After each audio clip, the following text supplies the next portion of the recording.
Hello and welcome to another episode of Tuesdays with Titans. Today we have with us Dr. Marco Arcieri, who is the president of ICID, International Commission on Irrigation and Drainage.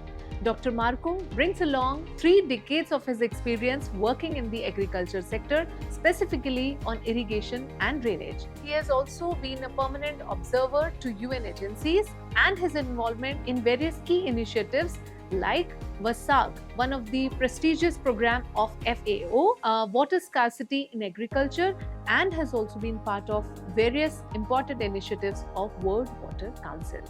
Let's hear from Dr. Marco. How had his journey been in the agriculture sector, and what is the focus as far as irrigation and drainage is concerned when we talk about increasing water use efficiency? Hello, Dr. Marco. Pleasure having you here on Tuesdays with Titans. It's my pleasure. Thank you. Good morning to you. We will be happy to know about your journey. Your career, I believe, spanned over 3 decades, starting as a researcher, and today you are the president of ICID. So we'll be really keen to know about your journey. I graduated almost 30 years ago now. After the graduation, I thought I wanted to see a little bit more, to understand a little bit more what was happening outside of Italy. And so I applied for a PhD, international PhD. And during my studies, I went through several countries: Spain, Morocco, Tunisia, and the Netherlands. One of these was the Netherlands. I was in Delft, IHE Institute of Delft, and I was having a master program there. And I casually met one of the professors of this master course was Professor Laszlo Hyde, which was at that time one of the leaders of the ICID, International Commission on Irrigation Drainage. Actually, he brought us to a workshop in Groningen, and that was my first contact with ICID. So I was curious as I am. I started to see what is this organization, how does it work. And as soon as I came back from my journeys abroad and my experiences abroad, I wrote an email to center office of ICID, and which I was not really expecting to have a prompt reply, but the center office, right away they replied to me. They said because I had just finished my PhD, so they extended their congratulations to me, and they suggested me to get in touch with the Italian National Committee of ICID, which is based in Rome, which I did. And from 2007, I started, practicing the Italian National Committee of ICID, and then from then I was then elected. In my first entrance in the General Assembly of the Italian National Committee was in 2008. Then in 2011 I was elected as Vice President of Italian National Committee, ICID. And in 2013 I was appointed as Secretary General, which I still am, of the Italian National Committee. And then from there I started participating to the International Executive Council of ICID. And now after many years, in 2018 I was candidated for the vice presidency. I was elected, and after that in 2023, just last year in India, in Visakhapatnam, I was elected as president of ICID. I am the first Italian president of being elected of ICID, so it's really an honor and a pleasure for me as Italian, of course, to be the president of this very prestigious and important, worldwide recognized international organization. So I could say that it has been a very fascinating journey. It's been a long journey, but it was worthwhile. Great. So like I said, almost 3 decades in the agriculture sector, working towards irrigation and drainage on various prestigious research projects. So what were the key learnings which you had, as you have an experience of working across various countries? So what were some key learnings which you feel can be applied globally when we talk about agriculture water management? Important thing is my experience taught me that there is not a single bullet approach to solve a problem, and especially in this case in order to increase water use efficiency and the optimization of water use. You have to be always well aware of what is the environment you're working in. And when I'm talking about the environment, I'm also talking about the cultural environment. The same solution, the same approach doesn't always work in different countries. So first thing, you have to get acquainted with the local people, their culture, their habits, and you have to understand what they are doing there, the way they live, the way they practice irrigation, before suggesting them any kind of solution. So the first thing to do is to learn from them. This is my lesson. When I was abroad, I was always very keen to learn from them, to see how the way they were living. And the way they're practicing agriculture, because the agriculture they're practicing in India is completely different from the one we have in the Mediterranean, or we could have in Western Africa and so on.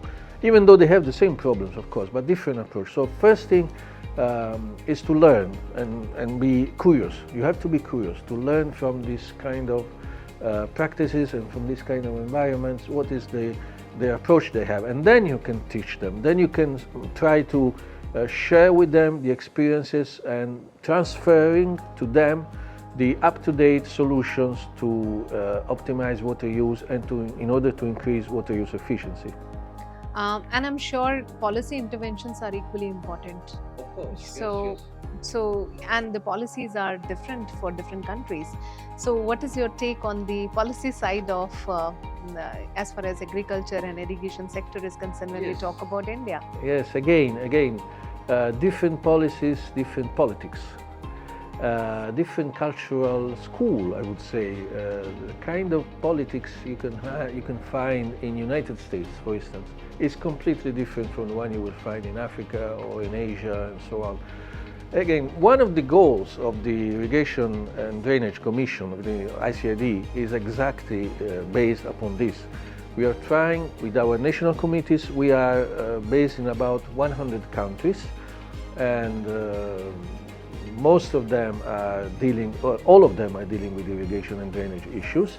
And by this partnership, with this membership, we cover about 95–96% of the world total irrigated area. So now we have some of them who are active, some of them might be in standby, depending on the political situation. One of the major goals of our organization is exactly to give and offer advice to national governments. This is carried out very well, I could say, in some cases in an excellent manner by our national committees, who are, most of them, I could say maybe 90% of them, are based and run by the governments of these different countries. For instance, Italy, Italian National Committee is fully supported by the government of Italy and by the Ministry of Agriculture, but in some cases could be, like in China, the Ministry of Water Resources and so on. So yes, indeed, we are offering our knowledge, we are sharing our knowledge. We have to consider that International Commission on Irrigation and Drainage is also articulated in many working groups. We have more than 300 professionals coming from the academics, from the research center, research institutions, extension services. So it is a very significant bulk of professionals which offer, by means of the participation of the national committees, we are trying to offer solutions. At least we try to advise the government. In some cases, I could say we are very much productive in this way. We succeed on this respect. In some other cases, it takes more time. This, of course, again, depending on the kind of approach you have to have with different kind of policies or politics. So one of the roles you already said about ICID is giving advice or sharing knowledge. So can you shed more light on what all roles ICID is playing when it comes to the irrigation and drainage? I could say maybe the most important role that we are playing as international organization is focused on capacity building, on training, because we believe in ICID, we strongly believe that by creating new leaders and helping them to grow from the professional point of view, from the scientific point of view, will only improve, of course, the level of the governments that these young officers, many of the young officers that we are dealing with come from the governments actually. And what is most important to say, we are also running, we have for instance a young professional forum.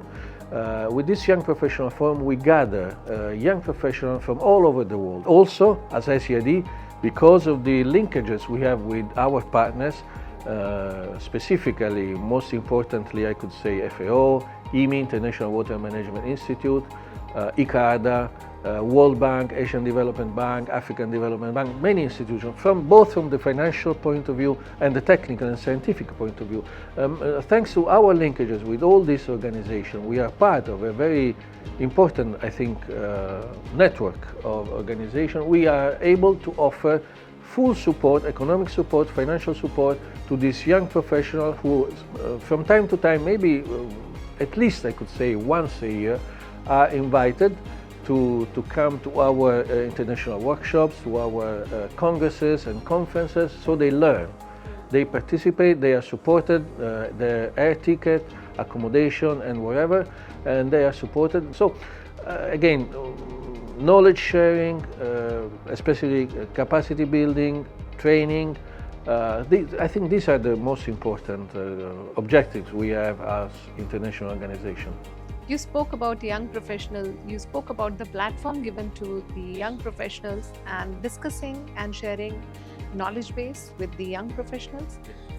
So what is one advice which you would like to give to these young professionals who are either entering the space of environment, water, irrigation, agriculture, or who are wanting to be contributing somewhere in this sector?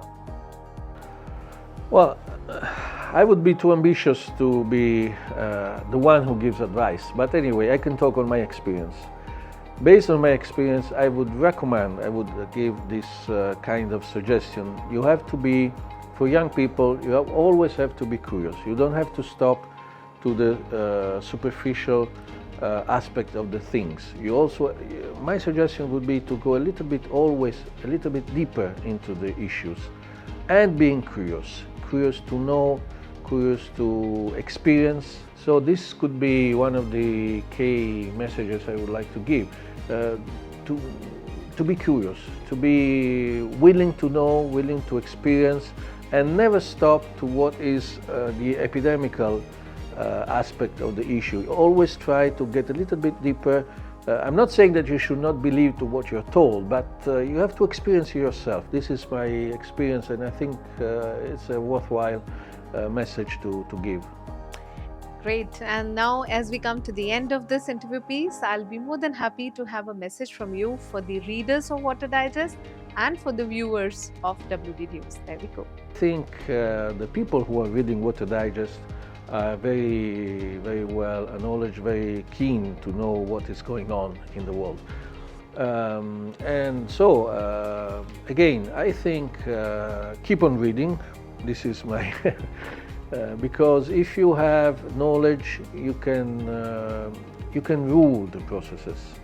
My way of thinking has always been to try to be part or to determine the process, not expecting what is going to happen, but trying to change the rules or trying to be part of the process rather than passively expecting what's going to happen. So my suggestion, my message would be keep on reading, keep on getting informed, and this is an excellent example of what media should be doing in order to inform people what is happening outside. This would be my message. Yes, keep on reading, keep on being curious, and many thanks to magazines and news and papers such as Water Digest for the excellent work of information you are carrying on and you are producing. Thank you so much, Dr. Marco. Pleasure connecting. Thank you so much. Thank you very much. It was a pleasure for me as well. Thank you.